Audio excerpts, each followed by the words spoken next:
Bangladesh bank কাদের নেতৃত্বে কিভাবে বাংলাদেশের অর্থনৈতিক নৈরাজ্য সৃষ্টি করেছে, আমরা মনে করেছিলাম বাংলাদেশের অর্থনীতিটা পুনরুদ্ধার করার জন্য তারা কাজ করবে, বিপরীত করেছে। আমরা এখন সাফার করছি। মাননীয় স্বরাষ্ট্রমন্ত্রী। মাননীয় স্পিকার, আপনাকে ধন্যবাদ।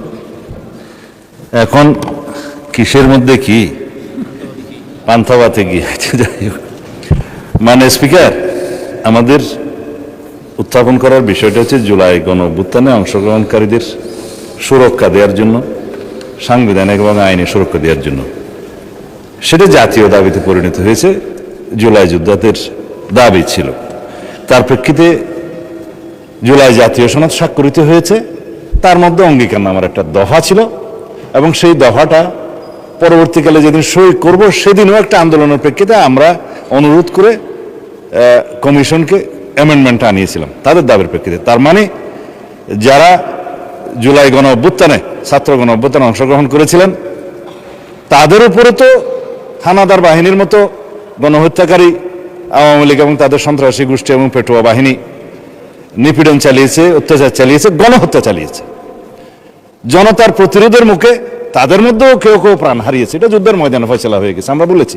সুতরাং তাদেরকে সাংবিধানিক এবং আইনি সুরক্ষা দেয়া দরকার। সেই প্রেক্ষিতে এই আইনটা, অধ্যাদেশটা ইন্টারিম গভর্নমেন্ট প্রণয়ন করে সবার মতামতের প্রেক্ষিতে। হ্যাঁ, এখানে যদি আপনি সংশোধন আনয়ন করতে চান, মাননীয় সদস্যের উদ্দেশ্যে বলছি, সেটা সেকেন্ড রিডিং মধ্যে আপনি সংশোধনে আনতে পারতেন, আগে নোটিশ দিতে পারতেন, সেই সংশোধনীগুলো নিয়ে আমরা আলাপ করতে পারতাম। সেটা এক্সট্রা স্টেজ। এখন বিল উত্থাপনের পরে বা উত্থাপনের অনুমতি চাওয়ার পরে আপনি পারেন বিধি মোতাবেক 74, 75, 76 বিধিতে পারেন, কিন্তু এর প্রেক্ষিতে আমার যে জবাবগুলো আজকে দিতে হবে ফর রেকর্ড, সেই জবাবগুলো আমার বলা উচিত, জবাব দেওয়া উচিত। এখানে ক্রিকেট কন্ট্রোল বোর্ড কিভাবে আসলো মাননীয় স্পিকার?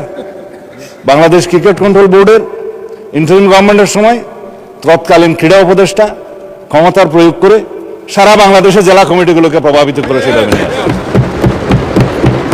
বাংলাদেশে যেগুলো রেজিস্টার্ড ক্লাব ছিল তাদের কাউন্সিলরদেরকে, হ্যাঁ, তাদেরকে প্রভাবিত করে সরকারি ক্ষমতা প্রয়োগ করে এবং হাইকোর্টে যে রিটটা দাখিল করা হয়েছিল সেটা হার্ড না করে পেন্ডিং রেখে, এখনো still it is pending with the chamber court I think, করে সর্বোচ্চ ক্ষমতা প্রয়োগ করে একতরফাভাবে ক্রিকেট বোর্ডের একটা বোর্ডিং করা।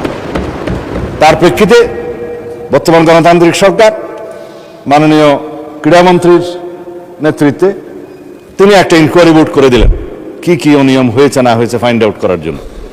সেই তদন্ত কমিটি রিপোর্ট প্রদান করার পরে তারা ডিক্লেয়ার করলো এখানে যথেষ্ট অনিয়ম হয়েছে, আর অনেক কথা আমি বলতে পারতাম, বলছি না।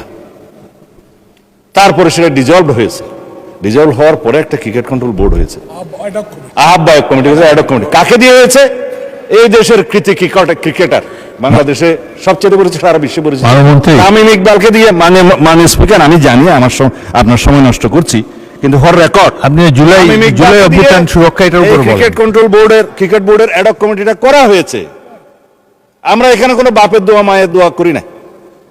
এখন এতদিন পর্যন্ত শুনতাম মায়ের দোয়া পরিবহন আছে, আজকে মাননীয় সদস্যের কল্যাণে দেখলাম বাপের দোয়া কমিটিও আছে। যাই হোক, মানবাধিকার কমিশন নিয়ে উনি কথা বলেছেন, এটা বলতে হয়, জাতির কাছে কিন্তু ভুল রিপোর্ট যাচ্ছে মাননীয় স্পিকার। হ্যাঁ, 3 মাসের ভিতরে ক্রিকেট কন্ট্রোল বোর্ড ইলেকশন দেবে তারা বিধি মোতাবেক। মানবাধিকার কমিশন মাননীয় স্পিকার, গুম কমিশন এবং আইসিটি অ্যাক্ট, 3টার মধ্যে ওভারল্যাপিং আছে। আইনমন্ত্রী পরিষ্কার করে কয়েকদিন আগে বলেছে। আমরা একটা স্বাধীন মানবাধিকার কমিশন করতে চাই যার সাথে মিল থাকবে গুম আইনের, যার সাথে মিল থাকবে আইসিটি আইনের। কারণ গুমের কারণে যে বিচারটা আইসিটি কোর্টে এখন করা হচ্ছে, আইনটা পরিবর্তন করে যার সাজা যাবজ্জীবন এবং মৃত্যুদণ্ডও আছে খুব সম্ভবত। ইনভেস্টিগেটিং এজেন্সি তাদের আছে, প্রসিকিউশন টিম আছে, তদন্ত টিম আছে। তারা প্রসিকিউশন যখন একটা চার্জশিট দাখিল করে, ওরা বলা হয় ফ্রেমিং অফ দি চার্জের আগে ফর্মাল চার্জ দাখিল করে। এই ফর্মাল চার্জ দাখিল করার পরে ইভেন সেই ইলেকশন করার জন্য আর উপযুক্ত থাকে না। এই শক্তিশালী আইনটার সাথে ম্যাচিং না করে আরো কম সাজার বিধান করে একটা টেম্পোরারি তদন্ত করার একটা দায়িত্ব মানবাধিকার কমিশনকে দিয়ে 1-1.5 বছর সময় বিনষ্ট হবে। তার চাইতে যিনি ভিকটিম, গুমের ভিকটিম, সরাসরি যদি আইসিটি অ্যাক্টে মামলা দায়ের করতে পারে, সেখানে তদন্ত হবে, তদন্তের জন্য আলাদা অর্গান আছে, প্রসিকিউশন টিম আছে, সেইটা ম্যাচিং না করে একটা গত ইন্টারিম গভর্নমেন্ট একটা আমি বলবো বালখিল্যপনা একটা আইন করে দিয়েছে, এবং সেটার সাথে মানবাধিকার কমিশনের একটা সিমিলারিটিস থাকবে। স্ট্রং মানবাধিকার কমিশন আমরা করতে চাই। এখন যে মানবাধিকার কমিশনকে যে সমস্ত ক্ষমতা দেওয়া হয়েছে তার সাথে স্টেক হোল্ডারদের আলাপ আলোচনা ছিল না। স্টেক হোল্ডারদের সাথে আলাপ আলোচনা করতে হবে। We have a hill tracts problem, বাংলাদেশে LGBTQ-র প্রবলেম আছে। আমাদের সামাজিক এবং অর্থনৈতিক এবং ধার্মিক সমস্ত কালচারকে মিলিয়ে তারপরে আমরা এই দেশের উপযোগী আন্তর্জাতিক মানসম্পন্ন ইনশাআল্লাহ মানবাধিকার কমিশন বিল আমরা এখানে আনবো, সেটা আমাদের কমিটমেন্ট। তার সাথে এগুলো বাধা দেওয়ার কিছু নেই। বিশ্ববিদ্যালয় এবং বাংলাদেশ ব্যাংক দখল খাড়া করেছিল মাননীয় স্পিকার ইন্টারিম গভর্নমেন্টের সময়, সেটা এই দেশের মানুষ জানে। বাংলাদেশ ব্যাংক কাদের নেতৃত্বে কিভাবে বাংলাদেশের অর্থনৈতিক নৈরাজ্য সৃষ্টি করেছে, আমরা মনে করেছিলাম বাংলাদেশের অর্থনীতিটা পুনরুদ্ধার করার জন্য তারা কাজ করবে, বিপরীত করেছে। আমরা এখন সাফার করছি। আর বিশ্ববিদ্যালয়, সমস্ত বিশ্ববিদ্যালয় ভাইস চ্যান্সেলর সহ অন্যান্যদেরকে কারা নিয়ন্ত্রণ নিয়েছিল মানুষ, এগুলো আমরা বলতে চাই না। এই ফ্যাসাদে আমরা যেতে চাই না।